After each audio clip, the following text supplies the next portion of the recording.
Yang nggak ada di Indonesia kan koordinasi. Hanya kurang gitu ya Pak? Satu. Kedua, kalau bisa dibuat susah, kenapa Kenapa dibuat jadi mudah? Nah, Direktorat Jenderal Bea dan Cukai hadir tunaikan amanat melalui peran mengawasi dan melayani. Pak, ngobrolin bea cukai ya Pak, yang Ya. lagi rame. bea cukai selalu menarik ya, karena nyeleneh ya di Indonesia ini.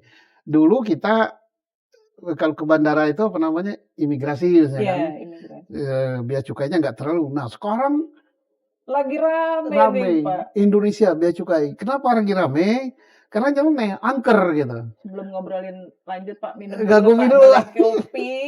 Biar Ini nggak. produk kita sendiri ya Pak, adanya di Aldios Building sini. Wah, kopinya Arabica. Iya. Wih, Namanya aku mau Green coba. Border. Silakan. Jangan-jangan minum ini kena cukai nggak? Ya enggak lah Pak, ini produk Indonesia asli. Yang dicukai kan produk asing ya Pak. Ya. Gimana sih Pak maksudnya Jadi, ceritanya? Ceritanya gini, sudah 1 tahun atau lebih penampilan bea cukai kita di bandara, saya nggak tahu di pelabuhan laut, ini angker. Angkernya apa? Angkernya maksudnya? Kita begitu keluar dari ngambil bagasi, Iya. kan di shuttle itu Iya. langsung harus barcode. Iya. Tidak semua wisatawan atau orang naik pesawat itu ngerti barcode itu. Kemudian setelah barcode, kemudian kita ngisi. Ini paling nggak butuh waktu 5 sampai 10 menit. Iya. Ngisi di situ. Melaporkan apa yang dibawa ya Pak. Sudah dilaporkan gitu, kita digiring lagi ke scanner. Apa namanya? X-ray. X-ray gitu. Sudah gitu, ada yang dibuka, ada yang lewat apa-apa. Keluar dari situ, di pintu depannya lagi, ada lagi yang nyorot gitu. Belum diawasi sama petugas bea cukai gitu. Nah, ini tidak terjadi di luar negeri. Silakan petugas bea cukai datang ke Singapura, ke Kuala Lumpur, ke mana? Ke Bangkok, di ASEAN, kemudian ke Vietnam, dan lain-lain. Termasuk kalau kita ke Uni Eropa, kita ke Qatar, Dubai, dan sebagainya, nggak ada yang kayak gini. Hanya di Indonesia yang kayak gitu. Jadi, orang sudah ngeri. Sudah melihat masuk ke bandara di Indonesia itu. Bandara itu kan gerbang ya. Iya. Apalagi bandara internasional. Gerbang itu, orang udah takut duluan. Loh, Indonesia kok serem banget. Kenapa sih di Singapura kok tidak? Kenapa di Kuala Lumpur tidak? Kenapa Yang dibegitukan maksudnya hanya masyarakat Indonesia saja? Seluruh, atau semuanya yang masuk Indonesia? Kita kan ingin menarik jumlah turis yang banyak. Iya. Nah, untuk mencapai angka 10 juta turis saja susah. Orang ngeri, takut gitu sama Indonesia. Belum-belum sudah dicurigai. Nah, inilah yang perlu ditertibkan oleh Menteri Keuangan, termasuk oleh pengelola bandara. Dulu bagus. Apakah timbul pertanyaan, apakah di luar negeri itu tidak dilakukan seperti itu? Dilakukan.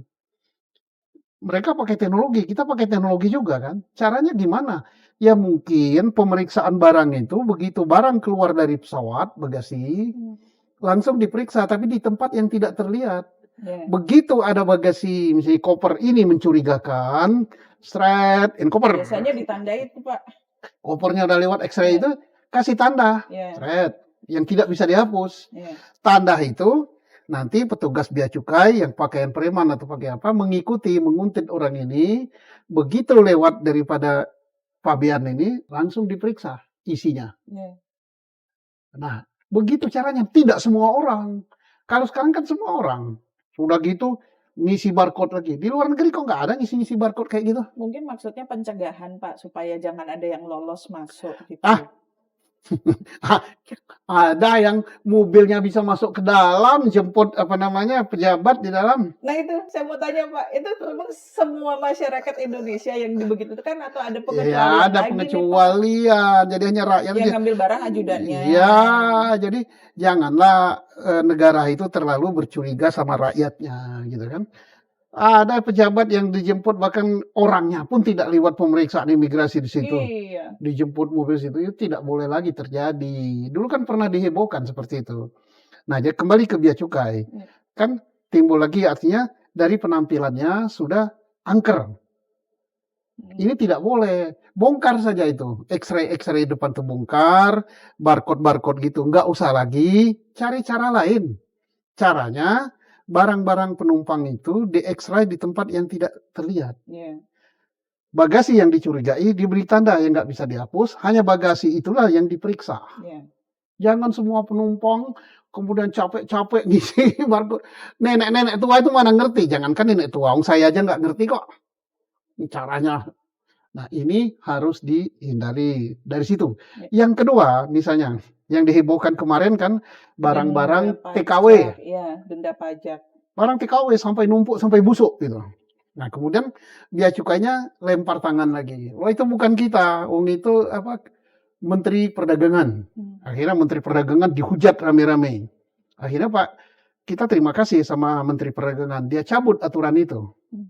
Tidak ada lagi gitu yang khusus untuk TKI ya.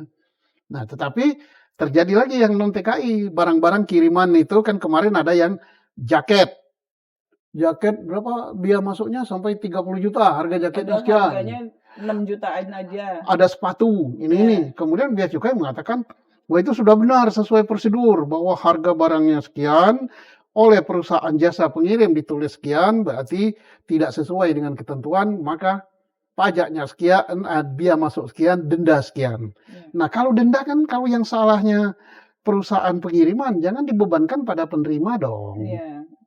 Dan ini nggak cocok gitu kan. Kemarin juga ada yang beberapa barang bantuan. Ya, gitu, untuk ada SLB. lagi barang bantuan untuk SLB.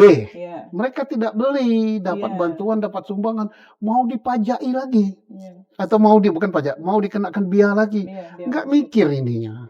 Sampai berbulan-bulan, sampai katanya mau dikembalikan. Iya. Kok yang gitu aja harus menteri ngatasi. Ya kemana dirjennya?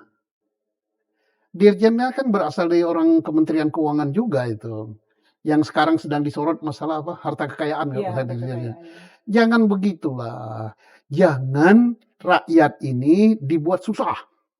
Dan jangan terlalu aparat itu tujuannya apa? Untuk melayani masyarakat. Melayani rakyat bukan untuk mencurigai. Iya. Rakyat dijadikan objek yang dicurigai, kemudian yang dibuat susah. Iya. Yang ditakut-takuti. Ya sekarang orang pulang dari luar negeri ya mungkin orang bea cukai nggak takut ya, tapi kalau rakyat seperti saya udah takut gitu kan. Wah, nanti harus ngisi barcode, wah harus ngantri masukkan koper. Yang tua-tua itu kan nurun dari troli ya. Iya, kopernya itu kan Berat, berat biasanya. diturunkan lagi, tidak dibantu. Iya, hanya dilihatin. Ya ada yang ibu-ibu aja perempuan, turunkan, naikkan. Loh, patah pinggang orang. Naikkan lagi gitu. Lah ini tidak manusiawi. Dirjen turunlah sekali-sekali Pak Dirjen ke mana? ke bandara ya. Lihatlah, akan ada dirjen, ada direktur, ada Bu Menteri. Iya. Bu Menteri kan masih 6 bulan lagi turun. Nah, lihatlah perilaku daripada bea cukai kita. Tapi sebenarnya antar Pak departemen atau antar kementerian ini ada ngobrol bareng nggak sih Pak menetapkan aturan? Ya katanya seperti tentang TKI itu katanya sudah dirapatkan koordinasi. Yeah. Tapi ternyata mereka saling lempar. Bea cukai ngatakan itu Menteri Perdagangan katanya begini. Ya udahlah. Yang nggak ada di Indonesia kan koordinasi. Hanya kurang gitu ya Pak. Kedua, kalau bisa dibuat susah kenapa dibuat mudah? Nah, rakyat ini kan rasanya jadi kayak kita nih rakyat seperti dijadikan ATM gitu ya Pak. Nah. Ya, ini pikiran jengkel ya Pak ya. Berubah lah. Ya kita buat podcast gini paling nanti kalau saya pulang dari luar negeri barang saya dipersusah gitu. Tapi Pak Susno. Nggak, saya tidak pernah saya lewat minta privilege gitu. Selalu saya ikuti aturan. Ikuti aturan. Pernah saya luar negeri ditanya apa itu isinya. Saya bilang obat. Nah, ini resep dokternya karena saya berobat dari luar ya. Iya. Nah itu Pak, jangan-jangan nanti dikira Bapak membawa obat dari sana. Mau dagang obat. Ya, dagang obat gitu Pak. Karena kan obat-obat di Indonesia pasti harganya kan ya obat di kali Indonesia lipat. mahal 3 kali lipat. Iya. Karena apa ya? Karena terkait dengan biaya masuk juga. Biaya cukai juga. Biaya masuknya tinggi obat. Bandingkan ya obat misalnya Crestor. Harga di Indonesia dengan di Malaysia lebih murah di Malaysia. Bandingkan lagi dengan harga di Vietnam. Bisa lebih murah lagi. Nah, berarti ketinggian biaya cukai masuk. Nah, saya pernah tanya kepada mereka, kenapa sih di sini murah? Sama itu obatnya sama-sama pabrikannya kan Amerika semua. Iya. Mereka kalau yang namanya obat dan obat itu untuk rakyat tidak dikenakan biaya masuk. Nah di kita rakyat yang sudah sakit harus bayar bea. Memang yang Nggak bayar sembuh-sembuh dong, Pak. yang bayar biayanya bukan rakyat ini langsung, bukan. Yang bayarnya kan importir. Iya. Tapi importirnya menekan kepada rakyat. Iya, Rakyat jadi yang harga mana? jualnya jadi tinggi. Ya, rakyat yang mana yang ditekan? Rakyat yang sedang mengidap penyakit. Sudah menderita sakit, kemudian dipalak oleh negara. Jadi gimana ya Pak supaya bea cukai ini jadi lebih ramah lah gitu Pak? Bukan hanya buat kita yang masyarakat Indonesia Ya aja harus Pak. berubah gitu. Siapa yang harus merubah? Hmm. Ya Pak Dirjennya. Dengan siapa ya? Dengan Ibu Menterinya. Lihat itu. Apa perlu masang X-ray di pintu keluar kayak gitu? Ya supaya lebih angker lagi pasang tengkorak depannya. Serem gitu. Ya udahlah. Di X-ray perlu, ketat perlu, tapi di belakang tidak kelihatan gitu. Nah, yang Nggak perlu terang-terangan gitu lah ya Pak. tidak ya. perlu kelihatan supaya orang itu begitu masuk ke Indonesia enak gitu. Begitu barangnya keluar langsung diambil dan keluar. Nah, terus di X-ray di belakang untuk yang mencurigakan diberi tanda.